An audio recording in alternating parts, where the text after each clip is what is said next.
Šiandien testuosim naują dujinį grilį. Įsigijau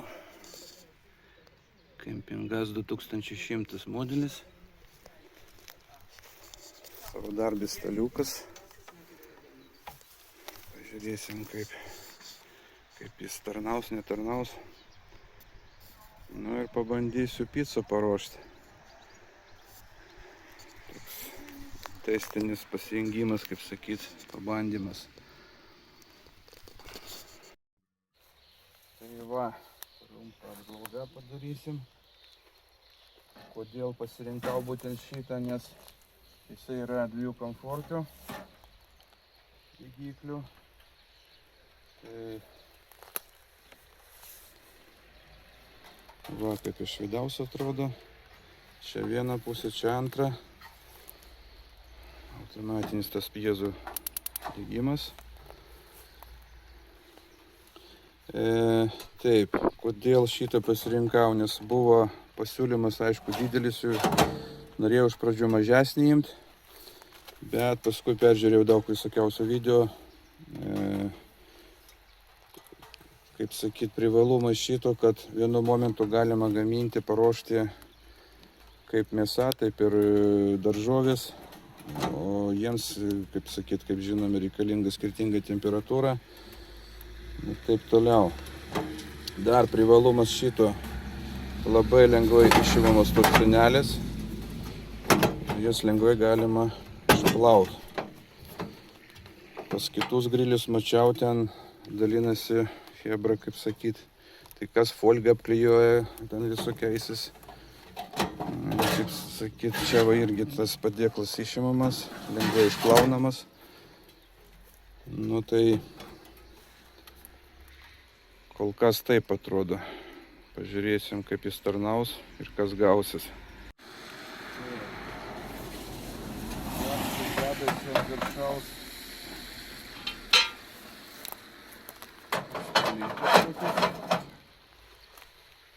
Tokios sunkiausios.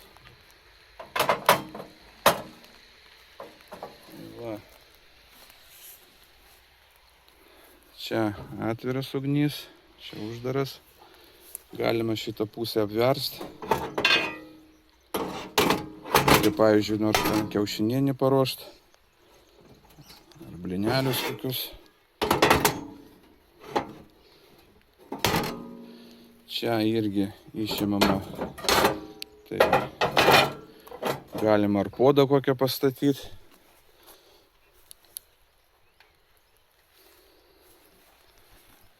Papildomai dar įsigijau padą picai.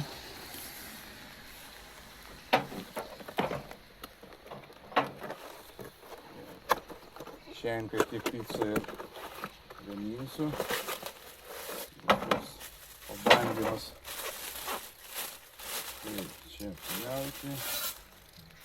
Lapakėlis toks. Ir va, tas podas čia va, tas blinas.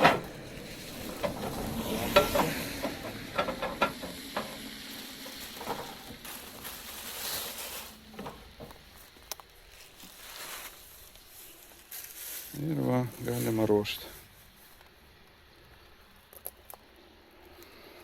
Toliau čia padariau tokį sujungimą iš lango, kad būtų greitas pajungimas prie dujų. Vat, taip čia atrodo. Kitas galas prie baliono. Šlangas pats 3 metrų, nes grilis pagrindinė bus naudojamas prie kemperio, tai kad neaptaškytų gaminimo metu kemperio sienų ir šiaip dėl saugumo. Tai nusprendžiau šiek tiek, kad tarpas būtų. Tai va, dabar patestuosiu, ar nepraleidžiu dujų sujungimai kur.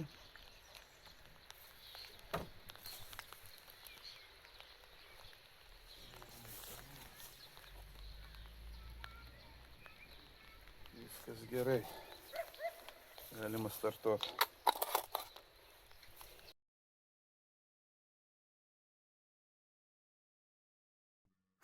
Tai va, kas gavosi, aišku, ne iš pirmo karto, bet rezultatas jau gerėja. Tai tiek pirmam kartui. Kaina šito grilio buvo 280 eurų, aš pirkau asmeniškai, tai šiaip internete visokių yra ir iki 400 daeina. Tai matė. Vėliau filmuosiu, kai mėsos patiekalas gaminsim, kažką panašaus žuvies. Aš parodysiu eigoj. Labas rytas. Pas mus nauja diena. Kelionė prasidėjo nuo vakar. Tik vakar nieko nefilmavau, nes vėlokai išvažiavom, tik apie pusę 6 vakaro iš Vilniaus.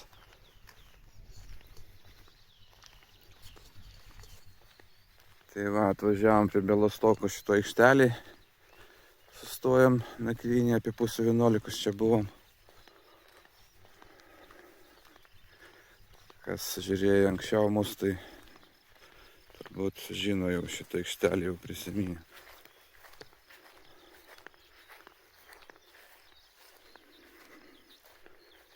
Tai va, labai patiko jinai mums. Kaip jau Estijoje yra irgi kempingas ten prie jūros. Visada sustojam važiuodami pro šalį. Tai jauki vieta.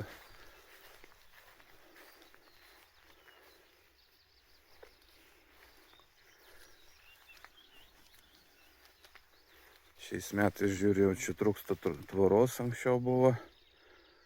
Gal dėl bendro vaizdo numetė, kaip sakyt, kad gražiau atrodytų, nes tikrai kažkaip tada erdvės padaugėja.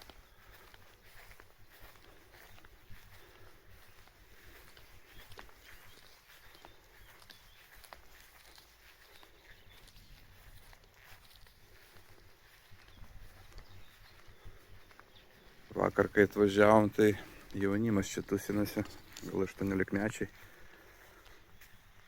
Tik privažiavom, iš karto atbėgo 3. Atsiprašom, sako, mes jums čia netrukdysim su savo muzika. Toks pozityvus šokas buvo, galvoju, nieko savo. Nu tai jie pasitusino iki gal pusė 12 nakties ir kažkaip prima paskui.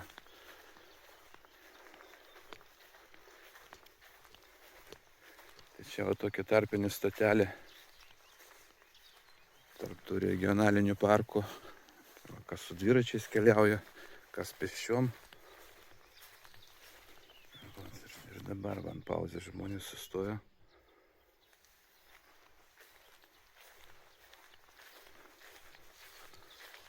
Paukščių garsų čia labai daug skirtingų. Ir ten, vat, kur rodžiau tą plakatą stendą aprašymas. Būtent kokie paukščiai čia gyvena. Visą naktį dainuodavo.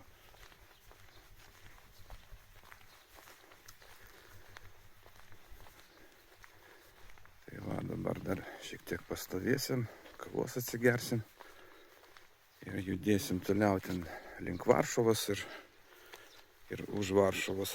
Gal kažkur prie Krakovo sustosim sekančiai stoteliai nakvyniai. Kadangi šiandien sekmadienis didelis parduotuvės Lenkijoje nedirba, tai rytoj apsiprekinsim. Nu ir tikriausiai jau Slovakijoje būsim.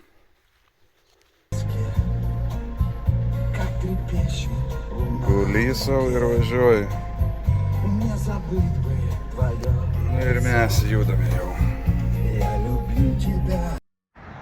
Pravažiavome jau Varšuvą. Iki Krakovo apie porą 100 kilometrų liko. Tai darom dabar pauzę.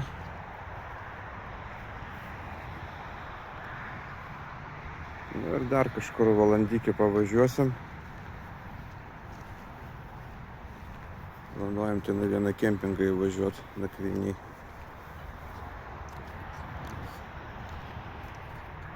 Čia va tokios vilos, viešbučiai. Lenkai švenčia šiandien, sekmadienis.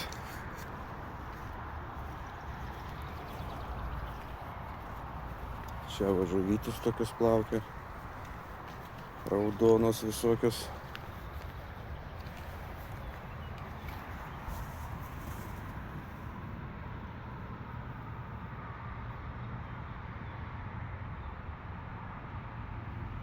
Oras labai geras, šiltas, nekaitina.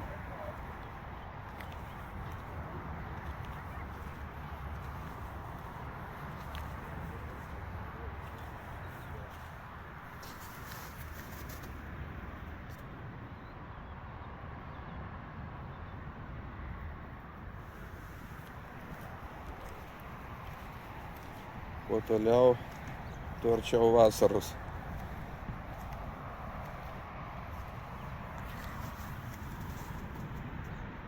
Tai va, pasimankštinsim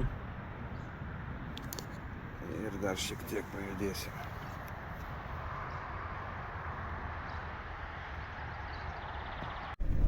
Ieškom savo kempingo. Kol kas vaizdelis nekoks.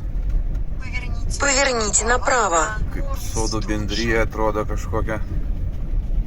Na, bet žiūrėsim tuoj. Ar teisingai Nastinkos mus nukreipė.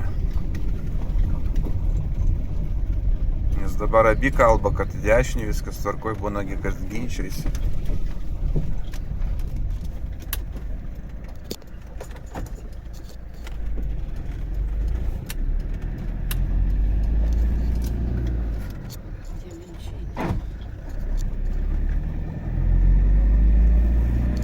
Через 600 метров ваше место назначения будет слева.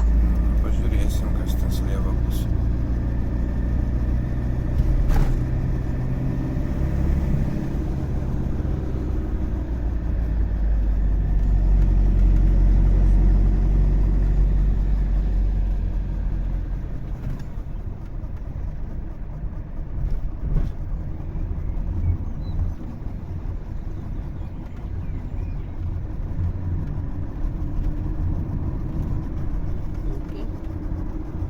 Через 300 метров вы прибудете в пункт назначения. Общий маршрут 51 620 69 05 20 973 35 55 Кеджидинш. Пункт назначения находится слева.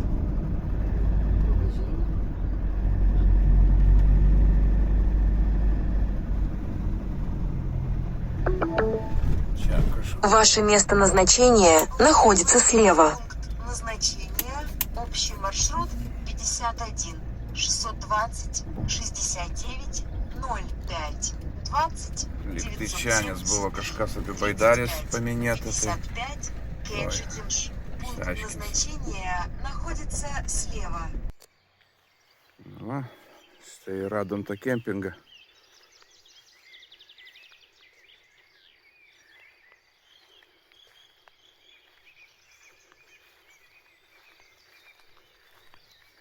Rami vieta. Tik gamta girdisi iš visų pusių.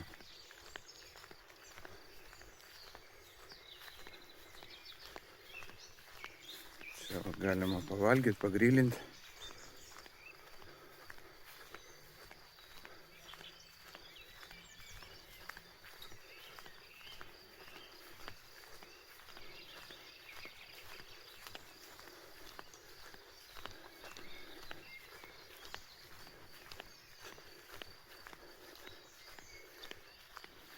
Čia išsimaudyti gal netgi įmanoma įlysti.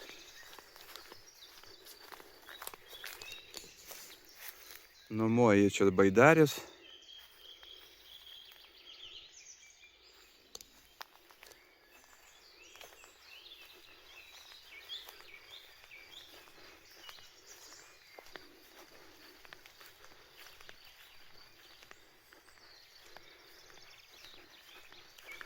Ten toliau dušai yra, tualetai. jeigu yra, kaip sakyt, poreikis elektros, tai vat yra pasijungimai ir rozetės čia, ten toliau.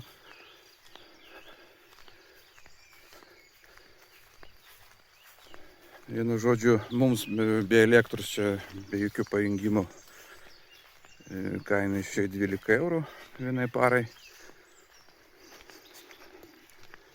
Nu, iš esmės gal ten ir su ta elektra nelabai, kad čia skirtusi ta kaina. Bet mums grinai vat pernakvot, rytoj toliau startuot. Va, čia yra mini tokia virtuvytė, šaldytuvai. Čia prisės galima, čia dušai, tualetai.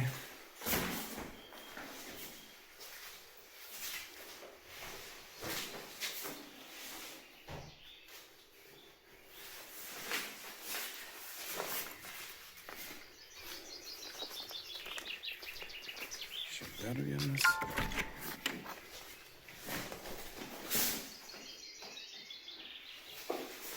Identiškas.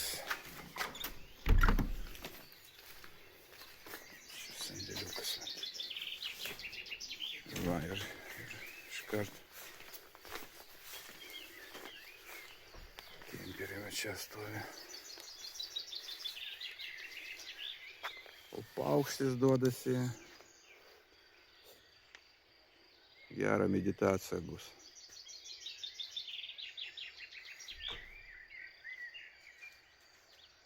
Labas rytas. Pas mus nauja diena. Pusryčiai laukia. O taip labai saulėta šiandien.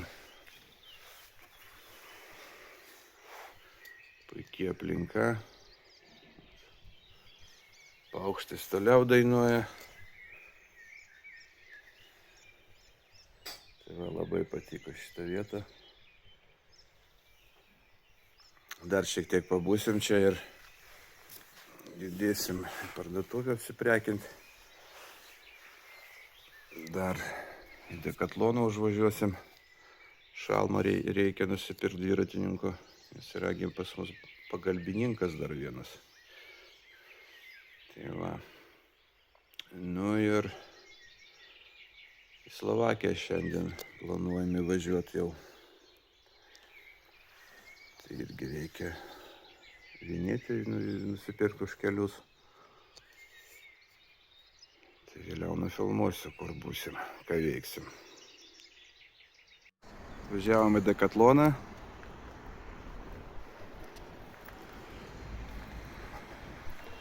Pažiūrėsim, ką čia gero turi. Prekių pasirinkimas, turistinių ir ne tik, sportinių. Ir paskui maisto prekių apsiprekinsim ir link Slovakijos judėsim. Va, netoli Krakovo randamės, tai landšaftas keičiasi jau po truputį. Kalnai matosi. Saulė dar šiltesnė.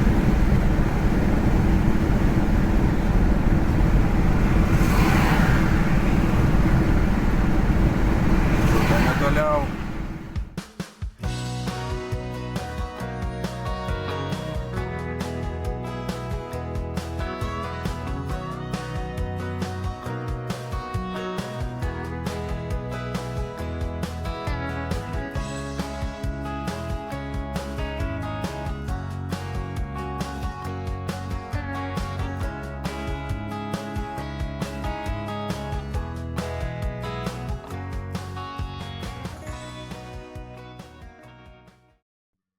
Artėjame prie tikslo, vieno iš termalinių išteklių.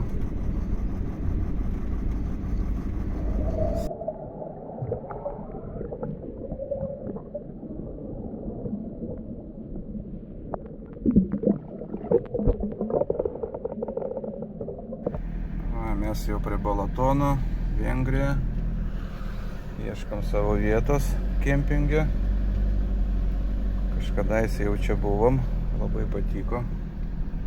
Praeitais metais negalėjome įvažiuoti čia, nes viskas buvo užimta.